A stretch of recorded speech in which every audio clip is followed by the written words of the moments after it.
So why would he promote this fake news? Well, you know, it supports his concept of, oh my God, we've got to look out for the Muslims, right? We've got a group of bad guys that we can point at. So what happens when you get a group of bad guys that you can point at? Well, you can ride that to incredible power. This is from Die Zeit, which would be, you know, Time, right? This is the German version of Time magazine functionally. It's by Volker Ulrich. It was published just in the last couple of days. The translation is by Thomas Rogers from the German. You know, lassen Sie Deutsch, diesen Text auf Deutsch. You can click here to see the text in Deutsch, in German. But this is in English. Is there a reason to worry? No, thought Nicholas Zivenking, an employee at Hamburg's World Economy Archive. This was on January 30th, 1933, he wrote this. This was, you know, right after Hitler was elevated to chancellor. He said, he wrote this in his diary, I find the act of viewing Hitler's chancellorship as a sensational event to be childish enough that I will leave that to his loyal followers. And Volker Ulrich writes, many Germans didn't initially recognize this date as a dramatic turning point. This despite the fact that Hitler had plainly explained in Mein Kampf and countless speeches before 1933 exactly what he wanted to do when he had power: to abolish the democratic system of Weimar Germany, to eradicate Marxism, by which he meant both social democracy and communism, and to remove the Jews from Germany.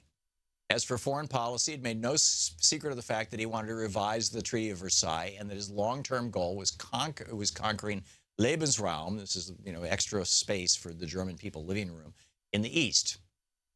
And then it goes on to note German President Paul von Hindenburg had, you know, put Hitler into power, and Ulrich writes, as for the rest of Hitler's stated intentions, his conservative coalition partners were inclined to dismiss them as mere rhetoric. Just listen to this. This is like shocking. Once he was in power, they argued, he would become more reasonable. They also believed they had framed in Hitler in a way that would enable his ambitions for power and dynamics for his movement to be kept in check. What do you want? Vice Chancellor Papen asked critics. I have the confidence of Hindenburg. In 2 months, we'll have pushed Hitler so far into the corner that he'll squeal. Hitler's now in power, right? 9 conservative ministers in the so-called Cabinet of National Concentration, 3 Nazis, 9 conservatives. And everybody's saying, oh, don't worry, those conservatives, they'll check Hitler. Don't worry, that Mike Pence, he's going to keep him in, media mogul Alfred Hugenberg was seen as the strong man in the cabinet. Big business representatives shared the same illusion. In an editorial in the Deutsche Allgemeine Zeitung, which had close ties to heavy industry, editor-in-chief Fritz Klein wrote that working together with the Nazis would be difficult and exhausting, but the people had to dare to take the leap into darkness because the Hitler movement had become the strongest political actor in Germany. The head of the Nazi party would now have to prove whether he really had what is needed in order to become a statesman. The stock market, Ulrich writes, didn't seem spooked either. People were waiting to see what would happen.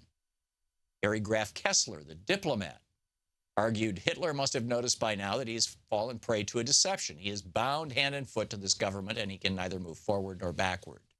In other words, don't worry, our institutions are strong.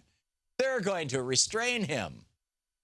The big liberal newspapers also argued that nothing truly terrible would happen. Theodor Wolff, the editor-in-chief of the Berliner Tagesblatt, this is the Berlin Daily News, he said there was a border that violence would not cross. The German people, who were always proud of the freedom of thought and speech, would create a soulful and intellectual resistance and stifle all attempts by Hitler to establish a dictatorship. The Frankfurter Zeitung, this is the newspaper of Frankfurt, politics editor Benno Reifenberg expressed doubt Hitler had the social competence for the office of chancellor. He said, it's a hopeless misjudgment of our country to believe a dictatorial regime could be forced upon it. The diversity of the German people demands democracy, he said. The Social Democrats on the left They said every attempt by the new government to damage the Constitution will be met with the most extreme resistance of the working class and all elements of the population who love freedom. They weren't all that worried. Even the Communist Party of Germany. This was, Ulrich calls this a misjudgment. Their call for a general strike against the fascist dictatorship of Hitler. Ulrich writes, given that there were 6 million unemployed people in Germany at the time, few had the desire to go on strike. In the parliament, the unions were saying, organization, not demonstration. That is the word of the hour. Theodor Leipart, the head of the General German Trade Union, said on January 31st, this is the day after, 2 days after Hitler was elevated to power. In Zeit Online, Ulrich writes, the fact that Hitler's appointment meant that a fanatical anti-Semite. By the way, remember the tweets by Donald Trump in which he called out Jon Stewart for having changed his name from a very Jewish-sounding name to Stewart, which is a very Anglo-sounding name? I think it was a few years ago. It should cause us all to pause and go, really? The fact that Hitler's appointment meant that a fanatical anti-Semite had come to power should have made German Jews above all nervous, but that was not the case at all. In a statement on January 30th, the chair of the Central Association of German Citizens of Jewish Faith said, quote, in general, today, more than ever, we must follow the directive, wait calmly. There's no reason to doubt Hitler's sense of justice and loyalty to the Constitution. Nobody would dare to touch our constitutional rights, wrote the chair of the Central Association of German Citizens of Jewish Faith. There are powers still awake in German people who will rear up against barbarian anti-Jewish policies.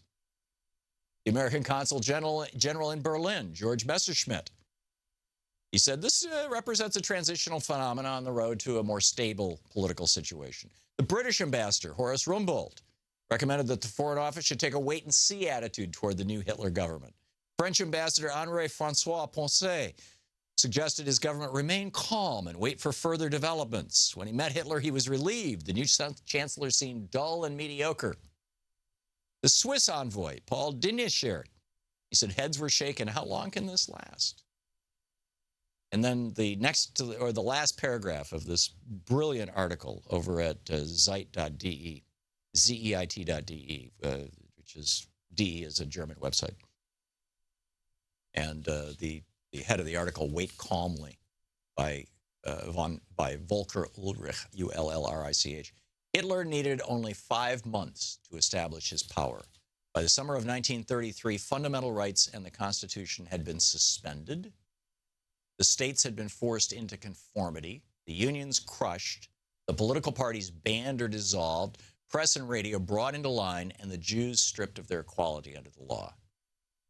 That's a quote from Ulrich's piece. What I would add is that what facilitated that was this false flag operation, the burning of the Reichstag, the burning of the Parliament building by Marius van der Lubbe, who was basically maneuvered into position by the Nazis to do it. So now with the Trump administration and Steve Bannon being a big fan of the fourth turning, and we've talked about that before, about the fourth turning, not Bannon.